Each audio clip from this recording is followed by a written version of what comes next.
반갑습니다. 차설입니다. 돈이 들어오면은 재앙이 생긴다. 큰 돈이 이렇게 들어오면은 재앙이 생기는 사람들이 있어요.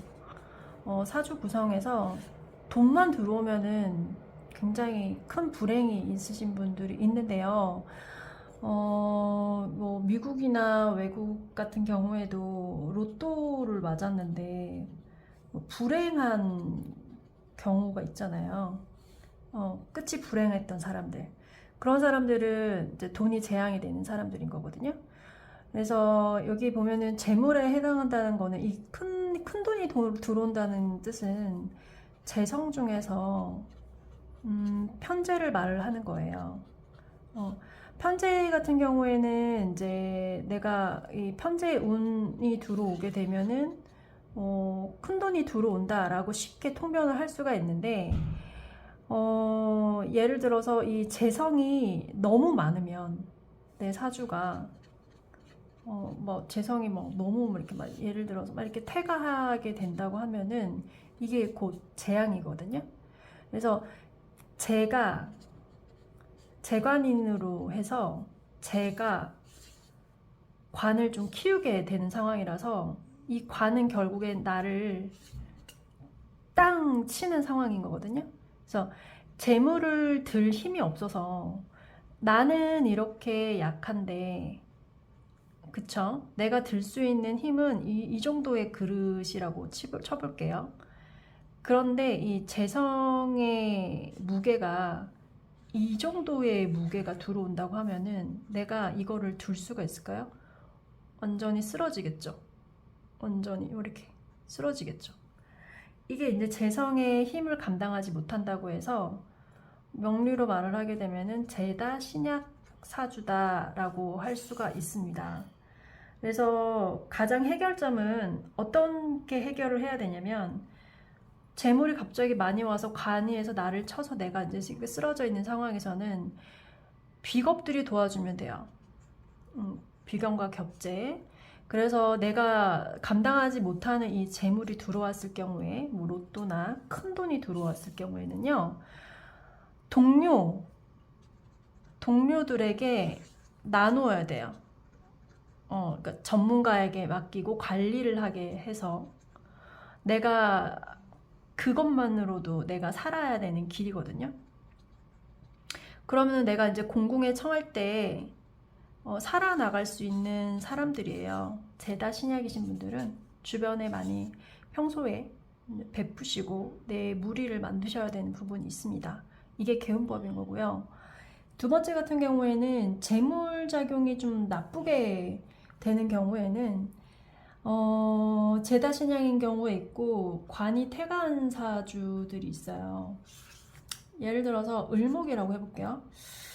을목인데 뭐 예를 들어서 이게 그냥 적는 겁니다. 뭐 신금이 있고 이렇게 사화로 태어나서 그래도 뭐 해수가 있고 여기 또 이렇게 있고 뭐 경금이 있고 이런 식으로 한번 해볼게요. 그냥 제가 적은 거예요. 그래서 만약에 이런 경우에는 관이 태가하잖아요. 이렇게 보면. 그죠? 관이 이렇게 태가한 상황에서 이 재물이 엄청 많이 들어오게 되면은 이 재물이 관을 더 크게 한다고 말씀을 드렸잖아요. 그래서 나를 제어하는 것은 이게 관인데, 관성이라고 하는 거는 뭐 도덕적이고 예의를 갖추고 어떠한 규범이나 이런 거에 대해서 나를 딱 잘 갖추는, 말하자면 이 관살 혼잡이 된 사주라고 말씀을 드릴 수가 있는데, 이게 너무 강해져 버리면요, 이걸 포기를 해버리는 거예요, 내가. 그래서 통제력이 아예 그냥 포기를 해버리는 거예요. 아예 잃어버리는 거예요. 그래서 쾌락에 빠지고 술을 먹고 뭐 음주를 하고 외국 같은 경우는 마약을 하고 타락을 하고 이렇게 되는 거거든요. 그래서 이런 사주들은 이런 상황인 사람들은 재물이 너무 많이 들어왔을 때는 내가 이거를 다 취할 수가 없어서 이 분수에 넘쳐서 이쪽으로 쾌락으로 빠져버리는 거예요. 아예 헤어나오지를 못해요. 그렇게 되면은 돈이 들어오면은 재앙이 생기는 사람들인 거죠. 그래서 몸이 아프고 방탕해지고 결국 내 돈이 다 사라지는 거예요. 이 로또로 불행을 맞은 사람들 같은 경우에는. 그래서 이런 분들은 개운법은 자기의 사주를 통해서 내가 어떤 사주 구성인지를 알고 대처를 해서 집착을 버리고 살아야 되는 거거든요. 네. 그래서 어떤 여자가 있었어요. 어떤 여자분이 있었는데 돈 욕심이 굉장히 많았어요. 이제 물론 이제 그 사업을 해서 그래서 이제 큰 돈을 벌었는데 큰 돈을 벌고 있는데 이제 관이 너무 퇴간 상황이다 보니까 여기서 또 신약한 거예요. 자기 그 세력 자체가. 그런데 이제 이 사람이 돈이 엄청 많이 들어오다 보니까 관이 많죠. 그럼 남자들이 끊이지 않겠죠. 그리고 재가 너무 많이 들어오니까 이거에 다 빠져버리게 되는 거예요. 그래서 결국에는 몸을 관리를 못하고 남자 문제가 발생합니다. 그래서 이 관살 혼잡인 경우에는 재물을 내려놔야지만 평범하게 살 수가 있어요. 그냥 남들처럼.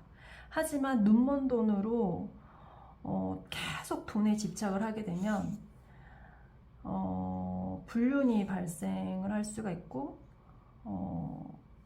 가족관계나 모든 게 망가져서 인생을 허망하게 아픔을 겪을 수 있는 겁니다. 그래서 이 큰 돈이 들어오면 안 되는 사주들이 제가 너무 많으셔서 그러신 분들은 수행을 하고 진짜 그냥 다 내려놓고 내 비겁을 이용해서 공부를 이용해서 차라리 관인 상생이 될 수 있는 뭐 구조로 가는 방법으로 사는 방법이 있고, 관이 너무 퇴계하신 분들은 이런 분들 같은 경우는 이분들도 큰 돈을 욕심을 내면은 안 돼요. 망칠 수가 있어요. 크게. 이분들은 차라리 뭐 식상이나 비겁이나 이런 쪽으로 인성으로 이 관을 빼버리는 그런 구조로 가게 된다고 한다면은 좀 다 좋게 지내지 않을까 생각이 됩니다. 그래서 큰 돈이 들어오면 안 되는 사주, 자기 분수에 맞춰서 살아가야 된다는 것이 얼마나 중요하다라는 거를 오늘은 공부해 봤습니다. 여러분들은 모두 다 잘 될 운명이십니다.